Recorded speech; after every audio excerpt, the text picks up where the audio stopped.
Okay, my reading and my text will come from First Kings chapter 3, verses 16 through 27.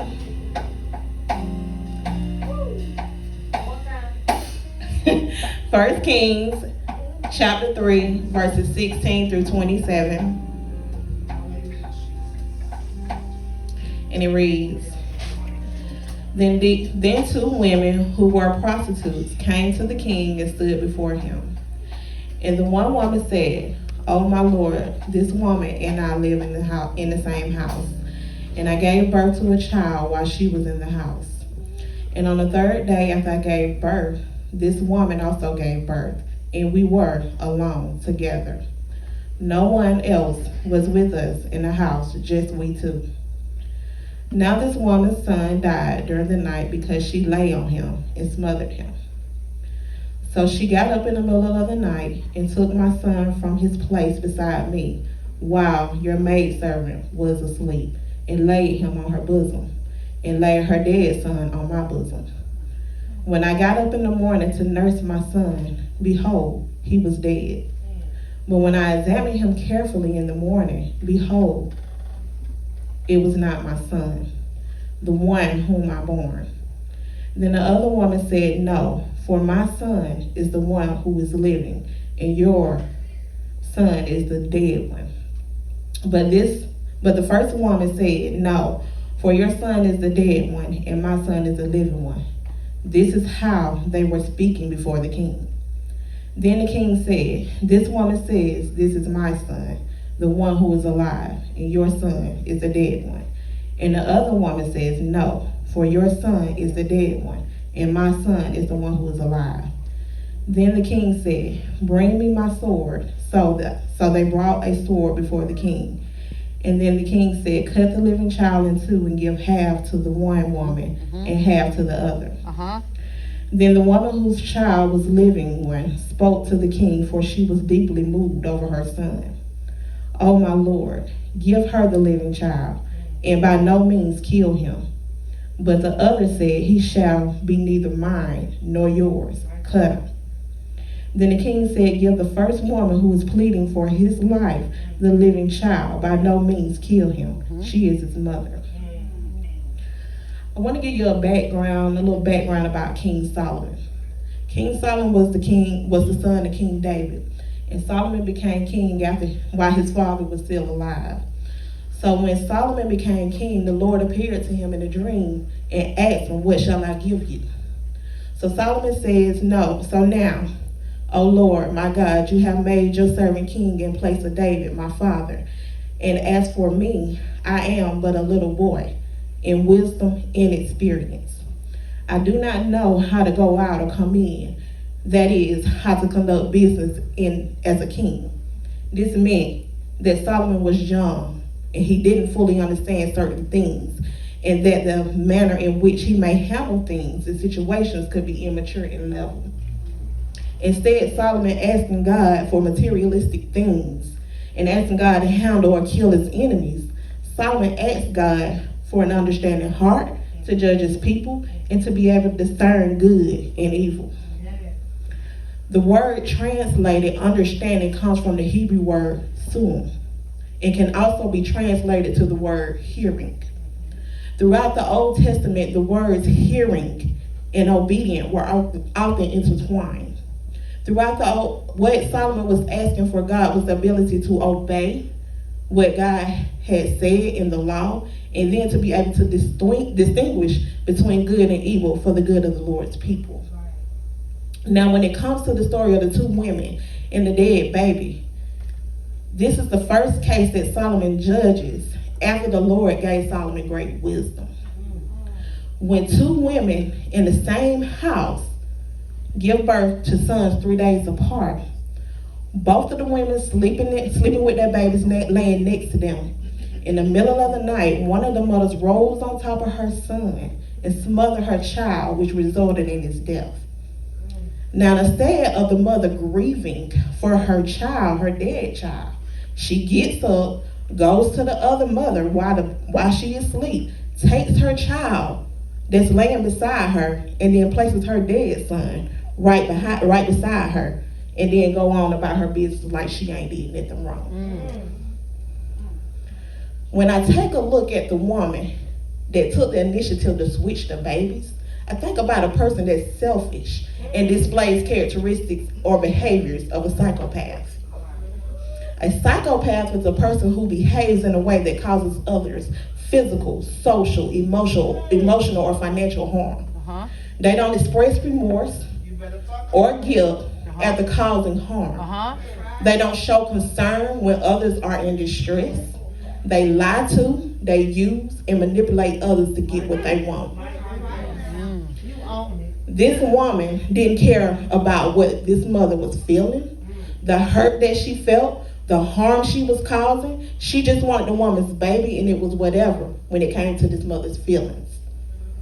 Now you have the other mother, on the other hand, that's willing to sacrifice her own happiness, go against everything that she's feeling just to ensure that her child can live. I say all that to say this: be careful of the people and the things that you let into your life. In this story, this woman that was not the living child's mother was willing to let the child be killed because the child didn't belong to her. She didn't have a bond with this child, so it didn't matter if the child lived or died. In the world that we are living in today, we get attached to people. We form bonds with people. With this new generation that call each other bro, sis, cuz, fam, or a friend. But deep down, they are preying on them. They're waiting on their downfall. These people don't care nothing about you. They don't care if you live. They don't care if you die. It's what they can use and what they can get out of you. You will sit up here and sacrifice your own happiness, your peace, your mental, and some of you form a bond with this person. I heard some say, that's my heart. I can't walk away. Or I feel sorry for this person, so that's why I stay.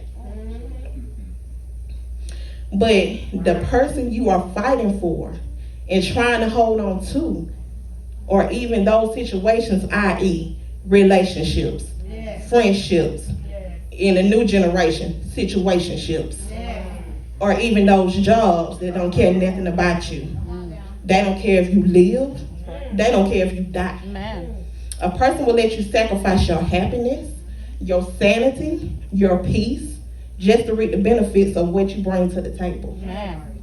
These jobs will suck the life out of you and break you down. They'll turn around and replace you when you're not cutting it or getting the job done how they feel you should. A lot of y'all are running around here about to lose your minds, go crazy, trying to hold on to people and situations in these jobs that God done told you to walk away from the get-go. Stop praying to God for a peace of mind, a better job, and anything else you asking God for. But when he opens the door for you to walk away from those things that no longer serve a purpose in your life, or the situation you weren't supposed to be in from the get-go in the first place, you're not willing to make that sacrifice that it takes to turn that loose, or whatever it is, to step out on faith, trust God's plans for your life. In Deuteronomy 30 and 15 says, today I am giving you a choice between good and evil, between life and death. God is not a God that's going to oppose on your free will. He gives you a choice. You can either choose to follow God and let God lead you and direct your path, or you can allow the activities and the behavior that you are participating in that's no good for you to lead you to your result, which is your death. In the story of the two women and the dead baby, the mother of the living child had a choice, or should I say a sacrifice, to ensure that her child lived and not died regardless of how she felt. She said to the king, give the child to the other mother, even though that meant losing her child, watching someone else raise her child, and releasing her bond with her child in order for her child to live. If she's willing to make that type of sacrifice, what type of sacrifice are you willing to make in order to have the peace and the happiness that you have been searching for. In 1 Peter 3, verse 11 says, he must turn away from wickedness and do what is right. He must search for peace with God, with self, with others, and pursue it eagerly, actively, not merely desiring it. In order to receive the peace that you are searching for, you have to be willing to walk away. You have to be willing to make the sacrifice, the choice to let go of things that's causing you hurt and pain. You have to be willing to let God's plans become the plans for your life. Amen. When I think about the story of the two mothers and the dead baby and the sacrifice of the real mother that she was willing to make, I think about some of my choices and some of my sacrifices that I made over the years. I think about the jobs that I had in the fast food industry and the sacrifices that I made just to ensure me thinking that I was making a better way for my kids. I sacrificed time with them. I sacrificed family time. I sacrificed my own health just to ensure I'm thinking I'm making a better choice for them. I went through situations of not having positions and aligning myself in areas where I thought I would be better, listening to my reviews on what I thought I was supposed to be doing and trying to make things better for myself. All the time I'm being passed up for positions and not wondering why. That was my plan for myself. That wasn't God's plan. It wasn't until I decided, okay, I done had enough. And I walked away. Thinking that I was doing better because I wanted a store position. Went and opened up Jack's in Barnesville. Thinking I'm doing something. And I wasn't. Went in there, promised the store and everything else. Then my health went to failing. Up under management, they know what they was doing. Up under a store manager, which I'm older than, but that don't always mean nothing, but I'm older than when it comes to experience. I know the job better than him. People don't want to come to work unless I'm working. I ain't talking about you, shut up.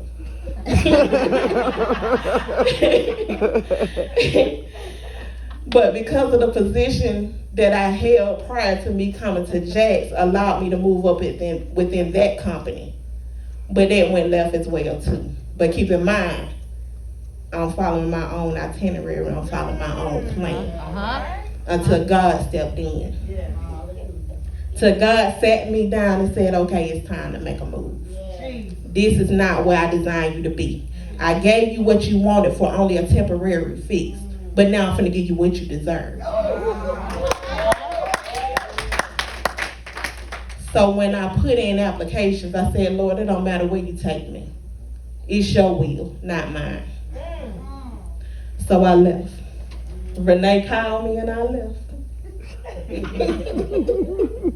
But God was opening doors behind the scenes that I didn't even know he was opening doors for. Say it. When I allowed his will to become my own instead of my plans for my life, that's when everything turned around. My prayer became, God, do what it is that you want to do in my life and not what I want to do. Whatever direction you want to take me in, Lord, take me in that direction I'm going to follow. I give up everything concerning me. People go through fighting situations. I was in a fight of my life, and I didn't have to be. People think physical deaths are always physical when they say death, but it's not physical all the time. It's emotional. It's a mental death. It's a spiritual death. When you are trying to hold on and fight for someone or something that is not meant for you, and God has told you to walk away, he gives you warning after warning after warning.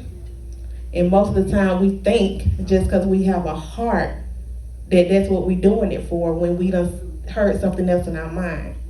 Most of the time we'll say, oh, he's playing, that's my mind playing tricks on me and it don't be it. God is speaking to you.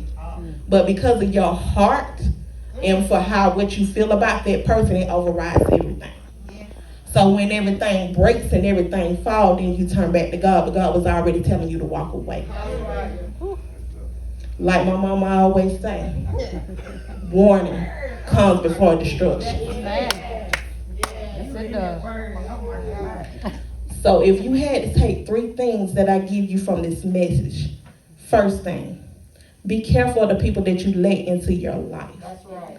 Not all people that's attached to you is going to wish and want the best for you. Some people are going to pray on your downfall and wait on your downfall to happen. They'll sit at your table, watch for the show, and see what they can get out of you. Amen. It's up to you to ask God for the wisdom and the discernment that you need to help you get through and know how to deal with people. Yeah. Take the story of Jesus and Judas. Judas followed Jesus. He broke bread with Jesus. He ate at the table with Jesus, sat at the table with Jesus, talked to Jesus. Word, did everything. Jesus already knew he was going to be betrayed. Judas sat at the table, oh, ask God, is it I? You know it's you. Come on. Yeah. If that's not a psychopath, I don't know what it is. Man, amen. So be careful of the people that you let into your circle. Because the same way you breaking bread with these folk, they waiting on your downfall. Second thing, remove the word I and replace it with the word his. Seek God for his plans for your life. Pray that God let his will be done. Ask God first for everything. Ask God and seek God concerning you. Because his plans for your life are a whole lot better than your plans for your life. Third, the same way that a mother is willing to stand on business when it comes to her child, go to war about her child, like my age group say, stand 10 toes down for her child, you got to be willing to do the same thing for God. Because God definitely going to stand on business when it comes to you. So again, I ask you, what are you willing to sacrifice?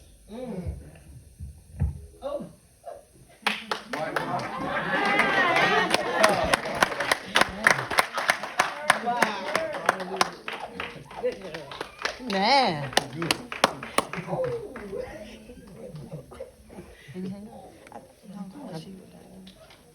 You want to keep him long. Keep Bobby home attention long. Amen. What are you willing to sacrifice? Amen. That was a word. Amen. That was a right now word.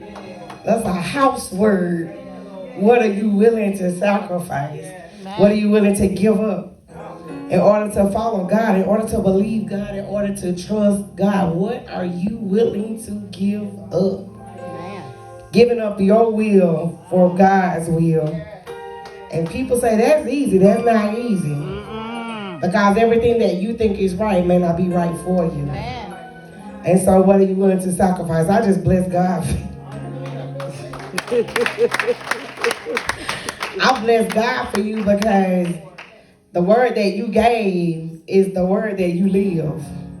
And we witness you living that. Like when you was sitting there, I was like, oh, it's like a conversation we had. Like you were just, I just bless God for you. Like I give God the glory. Like, ooh. What are you willing to sacrifice? Ooh. Boy, this MIT group coming up, y'all better get ready. 10 toes, 10 fingers down, because they are not coming to play. They're not coming to play. I just bless God for you all. I'm going to open up the doors of the church. I'm so happy.